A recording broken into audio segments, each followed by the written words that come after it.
అన్ని రోజులు ఒకలా ఉండవు.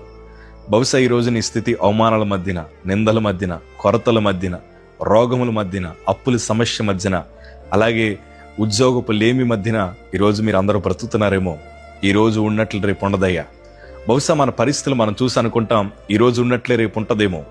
ఈరోజు నేను అపజయాలు పాలవుతున్నాను కదా, ఈ అపజయాలు నా జీవితం అంతా కొనసాగితేమో, నా కుటుంబ పరిస్థితి ఇలాగే మిగిలిపోద్దేమో అని కన్నీరు కారుస్తున్న నీతో ఈరోజు ప్రభు మాట్లాడుతున్నారు.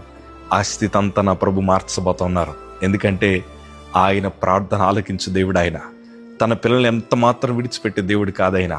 ఈరోజు నువ్వు చేసిన భక్తి ఎక్కడికి పోదయ్యా. తల్లి, ఈరోజు నువ్వు ఉన్న ఉపవాసాలు ఎక్కడికి పోవమ్మా. అయ్యా యవనస్తులు, మీరు దేవుని కోసం నిలబడిన ఆ తరుణాలు ఉన్నాయి చూసారా, వాటి ద్వారా గొప్ప ప్రతిఫలాలు మీరు అందరూ పొందుతారు. ఎన్నడూ ఆయన మనల్ని విడిచిపెట్టే దేవుడు కాదు. ఎందుకంటే భక్తిపరులు కూడా ప్రభు మీద ఆధారపడ్డారు. నిందల అవమానాల మధ్య నడిచారు. ఎన్నో పరిస్థితులు వారిని వెనకాల తరిమినప్పుడు వారు భయపడకుండా వారి భక్తి జీవితాన్ని కాపాడుకున్నారు.